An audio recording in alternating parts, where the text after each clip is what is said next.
Hi everybody, Carolyn here, and we're going to be reading a great story, one of my favorites. It's called Horton Hatches the Egg. Sighed Maisie, a lazy bird hatching an egg. I'm tired and I'm bored, and I've kinks in my leg from just sitting here day after day. It's work. How I hate it. I'd much rather play. I'd take a vacation, fly off for a rest, if I could find someone to stay on my nest. If I could find someone, I'd fly away, free. Then Horton, the elephant, passed by her tree.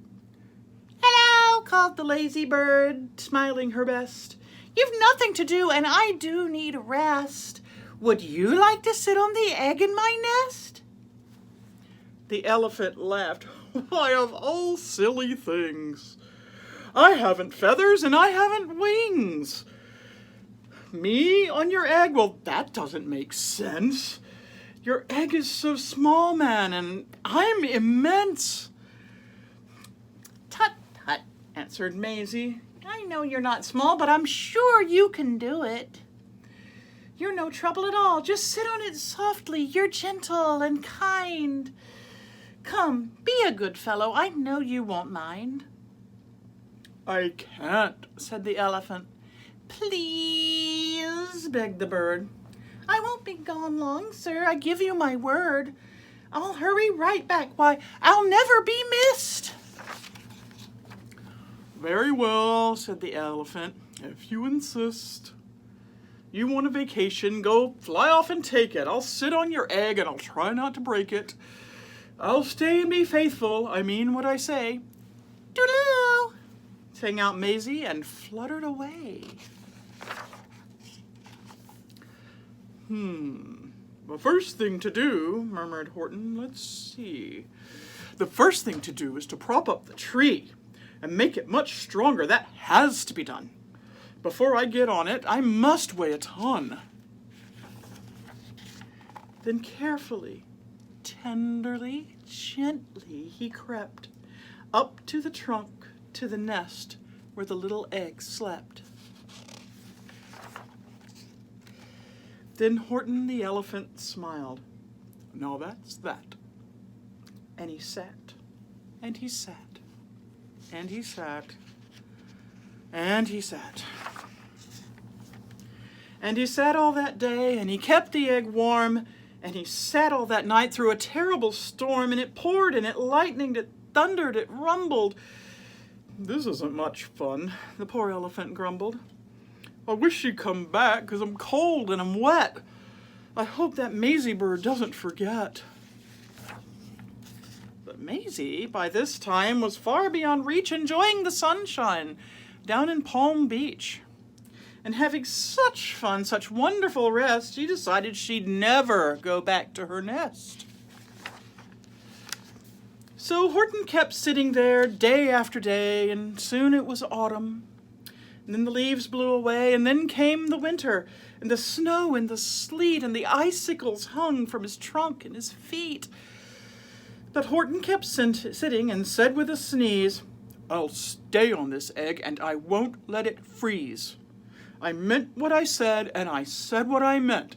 An elephant's faithful 100%. So poor Horton sat there the whole winter through. And then came the springtime with troubles anew. His friends gathered round, and they shouted with glee. Look at Horton the elephant's up in a tree! They taunted, they teased him. They yelled, how absurd! Old Horton the elephant thinks he's a bird. And they laughed and they laughed. They all ran away, and Horton was lonely. But he sat on his egg, and he continued to say, I meant what I said, and I said what I meant. An elephant's faithful 100%. No matter what happens, this egg must be tended. But poor Horton's troubles were far, far from ended.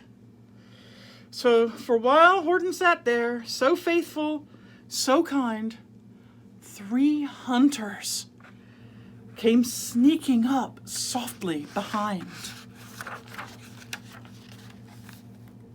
He heard the men's footsteps. He turned with a start.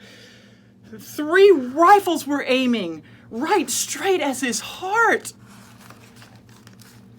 But the men didn't shoot.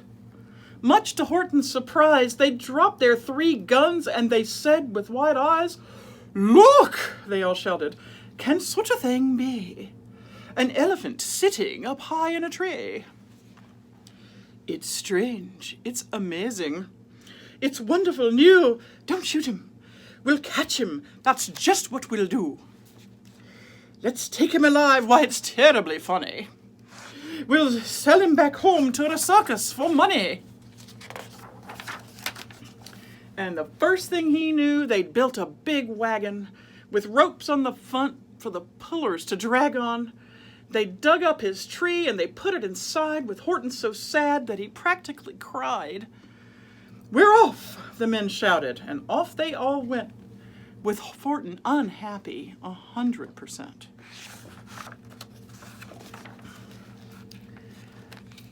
Up out of the jungle, up into the sky, up over the mountains 1,000 feet high, then down the mountains and down to the sea went the cart with the elephant, egg, nest, and tree.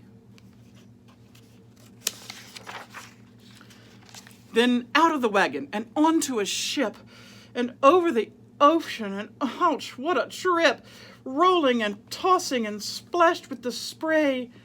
And Horton said day after day after day, "I meant what I said, and I said what I meant.